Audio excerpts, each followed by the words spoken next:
हाँ जी, तो अभी तक हम 11th की जितनी भी हमारी डायमेंशंस थी वो कवर कर चुके हैं। अब हम देखते हैं 12th में हमारी जितनी भी डायमेंशंस हैं जो हमारे काम आती हैं उनकी चर्चा कर लेते हैं।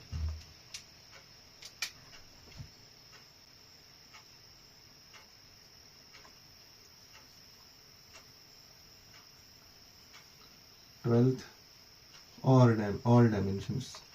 तो अगर हम इलेक्ट्रोस्टैटिक से भी शुरू करके आगे को लेके चलेंगे तो सबसे पहली बात, इलेक्ट्रोस्टैटिक में हम चार्ज की ही करते हैं। Q, इसकी जो वैल्यू होती है वो I इंटू टी होती है। I मतलब करंट, तो एम्पेयर, और T मतलब टाइम। तो चार्ज की जो डायमेंशन होती है वो AT होती है। अगला है इलेक्ट्रिक फील्ड। तो इलेक्ट्रिक फील्ड को हम याद करेंगे फोर्स से। मान लो मैंने किसी चार्ज Q को किसी इलेक्ट्रिक फील्ड E पे रख दिया तो उसमें QE की इलेक्ट्रिक फोर्स लगेगी। तो यहां से हम इलेक्ट्रिक फील्ड की डायमेंशन निकाल सकते हैं, फोर्स अपॉन चार्ज।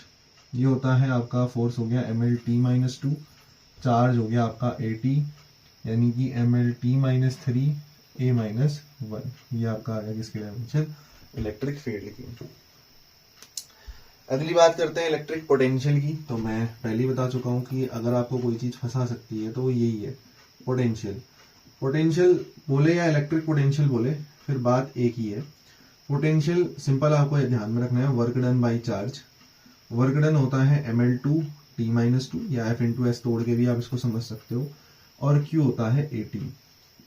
तो यहां बन जाएगा ये ML2T-3 A-1।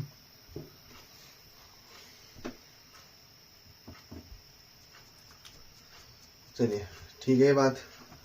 अब हम कुछ इंपॉर्टेंट बातें आपको बताते हैं। देखो, जैसे चौथी चीज यहीं से निकलेगी आपकी रेजिस्टेंस की डायमेंशन। सर रेजिस्टेंस क्या होता है, ओम्स लॉ लगा दो, है ना, 10th क्लास वाली simple, V equals to I R. तो R इज इक्वल्स टू क्या होगा, V अपॉन आई। V आपने अभी निकाला है, ML2T-3 A-1। I की जगह क्या रखोगे, A। तो ये बन जाएगा ML2T-3 A-2। ये किसकी डायमेंशन बन जाएगी, ये हमारी डायमेंशन बन जाएगी इसकी, आपकी रेजिस्टेंस की। अगला, आपसे कोई रेजिस्टिविटी पूछे, रेजिस्टिविटी, तो आप रेजिस्टिविटी डायरेक्टली नहीं निकाल पाओगे। आपको फॉर्मूला पता होना चाहिए, R is equals to rho l upon A, जहां रो रेजिस्टिविटी है, R रेजिस्टेंस है। तो रेजिस्टिविटी हो जाएगा आपका RA बाई एल। अब A बाई एल तो आप जानते हो, रेजिस्टेंस आप नहीं जानते मान लो, तो आप क्या लगाओगे, V equal to I R. तो R की जगह क्या रखोगे, V अपॉन आई, और A बाई एल ऐसा ही रहा। अब आप V भी नहीं जानते तो आप फर्दर V को तोड़ोगे, W upon Q into I into A by l. तो एग्जाम में ऐसी अप्रोच रहनी चाहिए, मैं बस ये बता रहा हूँ। यहाँ तो हम इजीली निकाल सकते हैं क्योंकि हमने R निकाल दिया है जो कि है ML2T-3 A-2। A की जगह L2 और नीचे L रखा तो ऊपर L बच गया, तो आ जाएगा ML3T-3 A-2। तो यहाँ तो हम सीधे निकाल लेंगे, बट एग्जाम में अप्रोच क्या रहनी चाहिए, R equals to rho l upon A. तो rho RA by l, A by l तो सर पता ही है, ये तो एरिया है, लेंथ है। आर नहीं पता तो V अपॉन आई में तोड़ दो। अब V नहीं पता तो उसको फर्दर W अपॉन क्यू में तोड़ दो। तो चीजों को तोड़ते जाओ तोड़ते जाओ तोड़ते जाओ, जब तक हम फंडामेंटल डायमेंशंस में ना पहुंच जाए तब तक उसको आप तोड़ते जाओ।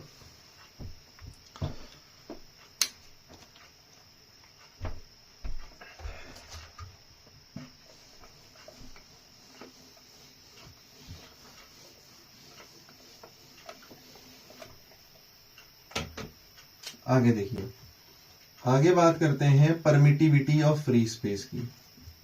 परमिटिविटी ऑफ फ्री स्पेस, इसको हम डिनोट करते हैं आपका एप्सिलॉन नॉट से।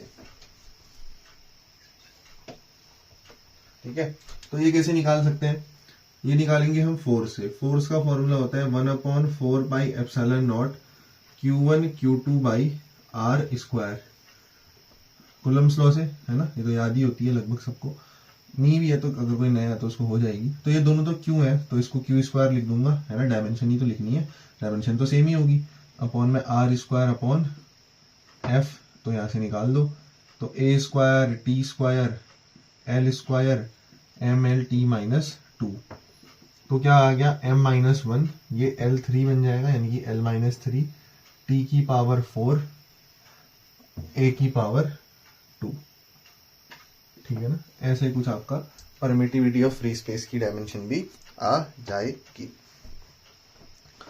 अब देखो और बढ़िया चीज, आपको यहां बहुत फंसाता है, आपसे बोल देगा, सिंपल पूछ देगा मैग्नेटिक फील्ड, मैग्नेटिक फील्ड। तो जैसे इलेक्ट्रिक फील्ड के लिए F equal to Q E याद था ना, मैग्नेटिक फील्ड के लिए formula F is equal to Q V B sine theta. अगर किसी क्यू चार्ज को हम मैग्नेटिक फील्ड में रखते हैं तो उस पर जो फोर्स लगती है उसका फॉर्मूला है। अब साइन थीटा की कोई डायमेंशन नहीं होती है, डायमेंशनलेस होता है, हम आगे इसको नोट भी करेंगे। तो ये बी मैग्नेटिक फील्ड है, तो इसकी dimension F upon Q V के बराबर आ गई। 4F मतलब फोर्स, तो MLT माइनस 2, Q मतलब चार्ज तो AT, और वेलोसिटी LT माइनस 1। तो यहां से आप सॉल्व करके आराम से इसकी डायमेंशन जो है निकाल सकते हो।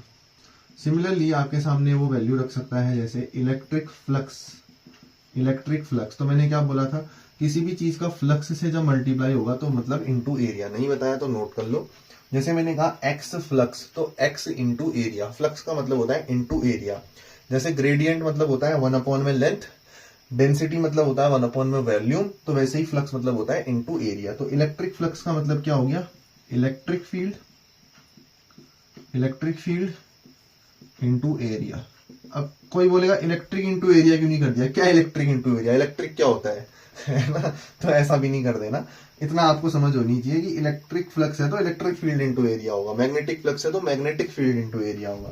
अब सर इलेक्ट्रिक फील्ड तो ई होता है इंटू एरिया ए हो गया। सर मैं तो ई नहीं जानता, लगा दे F is equal to Q E, तो ई की वैल्यू कितनी आ जाएगी, force upon Q into A. अब तू सब जानता है, F मतलब फोर्स है, MLT माइनस 2 अभी तो निकाली थी electric field F upon Q से। एरिया की जगह L2 रख दे, क्यू की जगह AT रख दे, ले आ गई तेरी इलेक्ट्रिक फ्लक्स की वैल्यू। ऐसे ही मैं आपसे क्या पूछ सकता हूं, मैं आपसे मैग्नेटिक फ्लक्स पूछ सकता हूं। बहुत आसान से डायमेंशन है, बस हमें कंसेप्ट जो है वो बहुत क्लियर होने चाहिए। ऐसे ही मैं आपसे क्या बोल सकता हूं, मैं बोल सकता हूं कि सर मैग्नेटिक फ्लक्स के बारे में बताओ, तो मैं क्या कहूंगा, मैग्नेटिक फ्लक्स मतलब हो गया मेरे दोस्त मैग्नेटिक फील्ड इंटू एरिया। अब मैं तो मैग्नेटिक फील्ड जानता ही नहीं, अरे अभी तो निकाली थी F equal to Q V B sine theta, sine theta जिसमें से dimensionless, F equal to Q V B, तो B की value F upon Q V के बराबर आई थी क्या, इंटू एरिया। F मतलब फोर्स है, MLT माइनस का 2, एरिया L2 है, Q AT है, V LT माइनस 1 है। तो ये आपका क्या आ गया, ये आपका मैग्नेटिक फ्लक्स आ गया। तो हमने जो है दोस्त इलेक्ट्रिक फ्लक्स को निकाल दिया, हमने मैग्नेटिक फ्लक्स को निकाल दिया। तो ऐसी आपसे कोई भी क्वांटिटी हम यहां से अब जो जो पॉसिबल थी वो निकाल दी है, ठीक है। ऐसे ही आपसे हमने परमिटिविटी निकाली, बहुत बार परमिएबिलिटी पूछ लेता है, परमिएबिलिटी इसको म्यू नॉट से दर्शाते हैं। तो इसके लिए एक फॉर्मूला अब आपको याद ही करना पड़ेगा, वो क्या कि मैग्नेटिक फील्ड किसी सर्कुलर लूप के सेंटर पे हम निकालते हैं mu not I upon 2r। ये याद ही कर लो तो बढ़िया है ना, आगे भी हमारे काम आते रहेगा, आगे भी हमारे बढ़िया तरीके से ये काम आते रहेगा।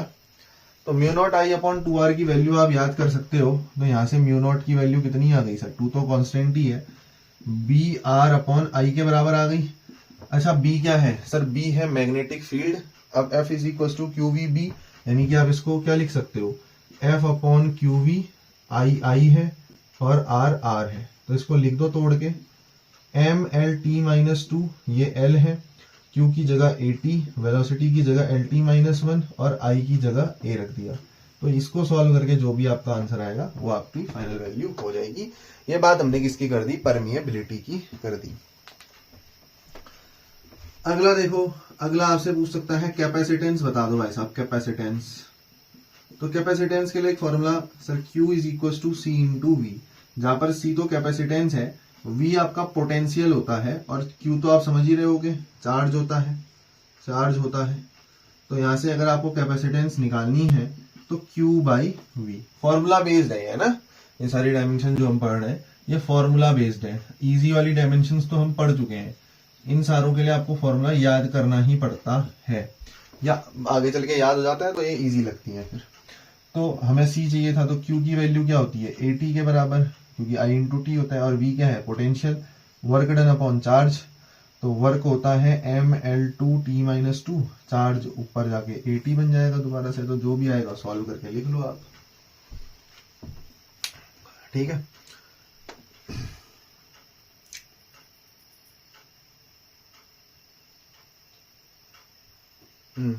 देखिए एक बहुत इंपॉर्टेंट चीज मैं आपको बता रहा हूं, इंडक्टेंस। इंडक्टेंस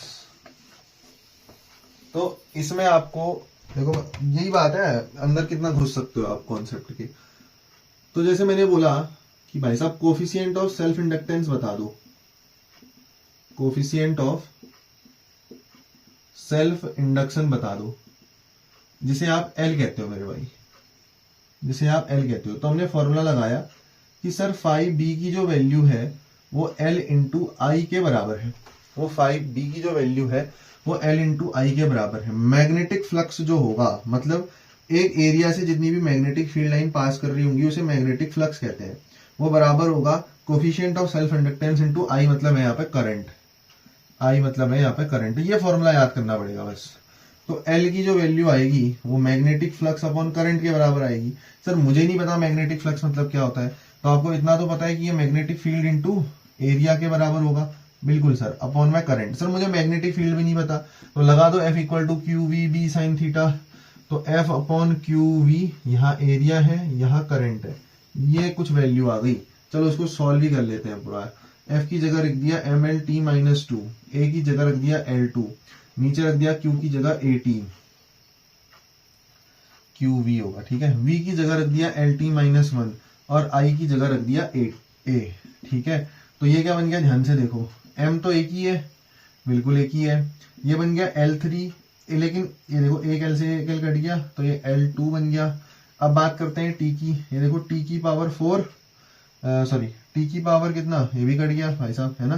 तो T की पावर -1, T की पावर -1, अच्छा, और A की पावर -2। देखो ये बहुत पूछा जाता है, कहाँ पूछा जाता है, जेईई मेंस में बहुत पूछा जाता है।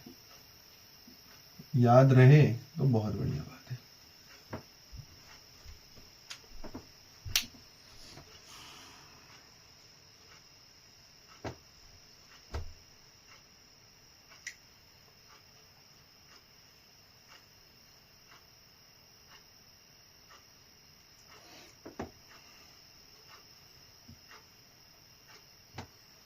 ML2T-2 A-2 लिखा है मैंने, जो यहाँ पर वेरिफिकेशन के लिए मैंने लिखा है, उसमें ML2T-2 A-2 आ रहा है। एक T हमारा कम आ रहा है, ऐसा है क्या या यहाँ गलत हो रखा है, देख लेते हैं। ये तो MLT-2 सर, ये L2, तो L पे तो खेल नहीं रहे हम, L तो हमारा ठीक ही आ रहा है। Q is equal to AT, ये LT-1 है ना भाई, और ये A, तो T से T कट गया, हाँ। तो क्या गलत आ रहा था मेरा, T गलत आ रहा था, T की पावर -2 आ रहा है। हाँ यार, T की पावर -2 आ रहा है। ये सॉल्व करने में हमने कुछ गड़बड़ कर दी। क्या गड़बड़ कर दी, अच्छा, वेलोसिटी LT-2 रख दिया, LT-1 होता है दोस्त। तो ML2T-2 A-2, ठीक है। तो ऐसी सिली मिस्टेक भी होता रहती है, इनका भी हमें ध्यान देना पड़ेगा फॉर वेरी श्योर।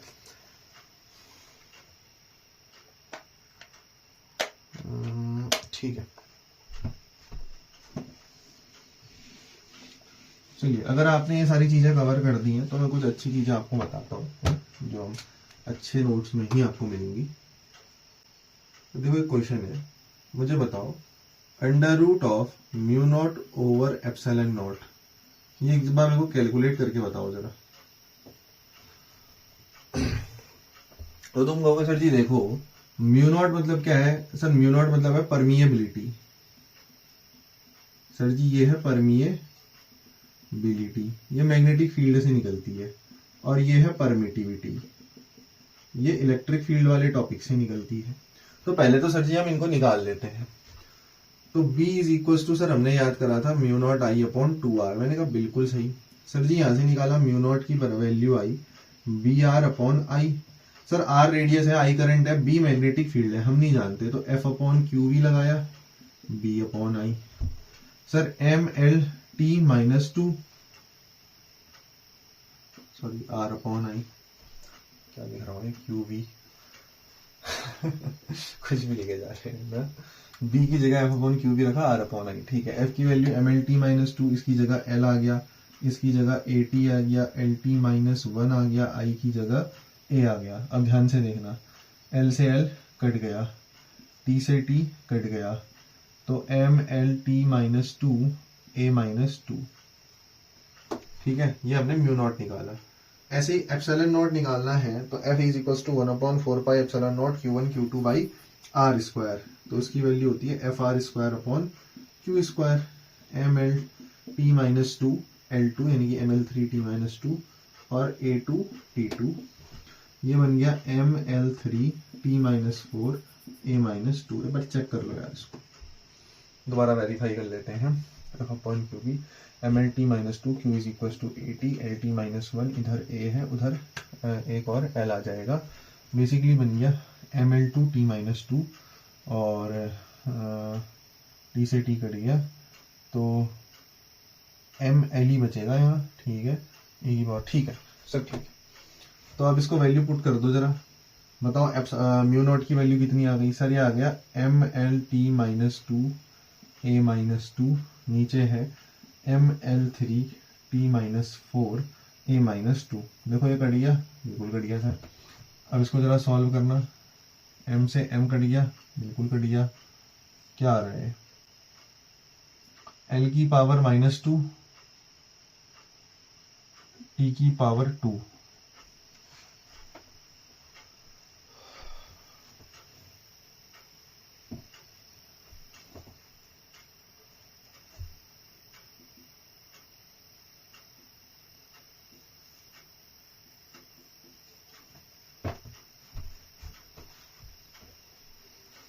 ऐसा कुछ आ रहा है।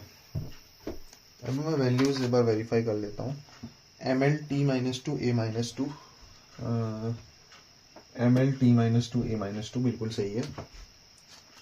एप्सिलॉन नॉट की जगह जब हमने वैल्यू पुट करी, एप्सिलॉन नॉट कहाँ गया, एम माइनस 1, हाँ यहाँ गड़बड़ी कर दी बहुत हमने, यहाँ बहुत गड़बड़ी हुई है। F equals to 1/4 pi epsilon naught, oh ho sorry sorry sorry sorry sorry, मेरी गलती है। एप्सिलॉन नॉट की वैल्यू आएगी q upon F are square, मतलब A2 T2 M L T minus 2 और L2, है ना। तो m minus 1 L minus 3 T4 A2।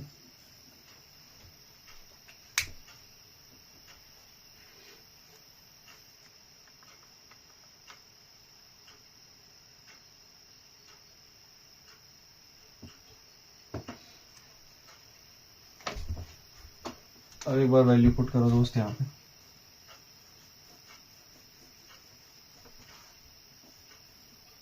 Sir G mu naught की जगह रख दिया M L T minus 2 A minus 2, इसकी जगह रख दिया M minus 1 L minus 3 T4 A2, ठीक है। सर जी देखो हमने यहाँ पर क्या कर दिया, हम यहाँ पर क्या करते हैं, जिन जिनका स्क्वायर पॉसिबल है उनको तो बाहर ले आओ। जैसे देखो या अंदर ही सॉल्व कर लो, तो ये m और m देखो, ये m की पावर 2 बन जाएगा अंडर रूट के अंदर ही ऊपर जाके, बिल्कुल बन जाएगा। ये l देखो -3 ऊपर जाके +3, तो l की पावर 4 बन जाएगा, बिल्कुल बन जाएगा। सर ये t ऊपर जाके -4, t की पावर -6 बन जाएगा, बिल्कुल बन जाएगा। ये a की पावर -4 बन जाएगा, बिल्कुल बन जाएगा सर। अब रूट से बाहर निकाल दो, सबको हाफ हाफ, सबकी पावर से हाफ हाफ मल्टीप्लाई कर दो। अंडर रूट का मतलब क्या होता है, ये m2 है, ये L4 है, t की पावर -6, a की पावर -4, अंडर रूट का मतलब पावर हाफ, तो सबकी पावर को हाफ से मल्टीप्लाई कर दो, यानी कि m1 यानी कि simple m, L2 t-3 a-2। ये आपका आंसर आ रहा है, एक बार वेरीफाई करो।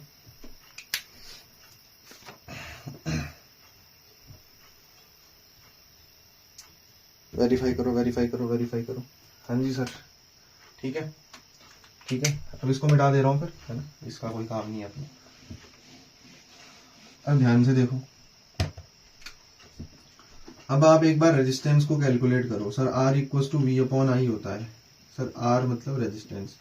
सर ये क्यों कैलकुलेट करा रहे हो, एक बार करो तो सही। कर दिया सर। इसको वर्क डन अपॉन चार्ज लिख सकते हैं, इसको I ML2T माइनस 2 AT और A, तो ये आ गया sir ML2T minus 3 A minus 2। जरा देखो क्या ये चीज मैच कर रही है कि नहीं, खुद बताओ, क्या ये चीज मैच कर रही है कि नहीं? बिल्कुल कर रही है सर। आपको इसका फायदा यहाँ नहीं दिख रहा, लेकिन जेईई एडवांस के जितने भी सवाल आए हैं आप उनमें देखना, वो सवाल आपके 5 मिनट खा जाएंगे अगर आपकी स्पीड भी अच्छी होगी। लेकिन अगर आपको ये कंसेप्ट आता है तो आप उसको 1, 1.5, 2 मिनट में बना सकते हो। कितनी अच्छी स्पीड कर लो, अगर आपको ये नहीं आता नहीं बना पाओगे आप उसको समय रहते। और फिर जितना ज्यादा लंबा खींचोगे एग्जाम में आप उतना एग्जॉस्ट होगे और एट द एंड छोड़ने का ही मन करेगा। तो आपको अभी से क्या करना है, इस चीज को बार बार प्रूफ नहीं करना, बार बार प्रूफ नहीं करना है, इसको सिंपली याद कर लेना है कि under root of mu naught upon epsilon naught की जो वैल्यू है वो R, वो रेजिस्टेंस के बराबर होती है। सिमिलरली दोस्त एक और फॉर्मूला होता है हमारा कि स्पीड ऑफ लाइट को आप 1 upon under root of mu naught epsilon naught लिख सकते हो। मतलब इसकी डायमेंशन आप सॉल्व करके जब लिखोगे तो स्पीड ऑफ लाइट है तो वेलोसिटी या स्पीड तो LT माइनस 1 आएगी। आप करके देख लो, आप करके देख लो। तो ये दोनों चीजें ऐसी हैं जो आपको याद करनी है। एडिशनली कुछ चीजें और देखो कि सर जैसे हम बात करते हैं अगर रिफ्रैक्टिव इंडेक्स की, रिफ्रैक्टिव इंडेक्स को म्यू से दिखाते हैं, speed of light in vacuum जिसको C से दिखाते हैं, upon speed of light in any medium जिसको V से दिखाते हैं। तो दोनों साइड स्पीड ही है, तो ये कैसी क्वांटिटी होती है, डायमेंशन लेस क्वांटिटी होती है रिफ्रैक्टिव इंडेक्स। ये आपको पता होना चाहिए, ये आपको पता होना चाहिए, ठीक है। इसमें मतलब मेरे को नहीं लगता कोई रॉकेट साइंस है कि भाई जो रिफ्रैक्टिव इंडेक्स होता है वो एक डायमेंशन लेस क्वांटिटी होती है ना। सब पढ़ते ही हैं, इसको बाद में पढ़ना है, इससे अच्छा भी पढ़ लो। एक और सवाल मेरे को अभी यहाँ पर अच्छा सा दिख रहा है, उसमें एक चीज यूज हुई है ईटा। इसको बोलते हैं एक्चुअली इफिशियंसी।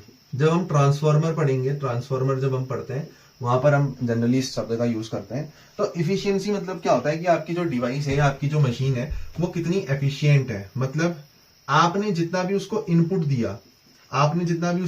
दिया, उसके बदले में उसने आपको कितना आउटपुट दिया, उसको 100 से मल्टीप्लाई कर देता है तो परसेंटेज में आ जाता है, ठीक है। मान लो आपने पावर निकालनी है, एफिशिएंसी में पावर निकालनी है, तो input power upon output power करोगे तो ऊपर भी पावर नीचे भी पावर, डायमेंशन लेस आ गया बेसिकली। तो इफिशियंसी भी हमारी कैसी होती है, डायमेंशन लेस होती है ना। मैं यहां पर भी लिख देता हूं, ईटा इफिशियंसी कैसी क्वांटिटी है हमारी, डायमेंशन लेस क्वांटिटी है। इसकी भी कोई डायमेंशन नहीं होती, बहुत बार पूछेगा ये सवाल में, तो ये भी आपको याद ही होना चाहिए।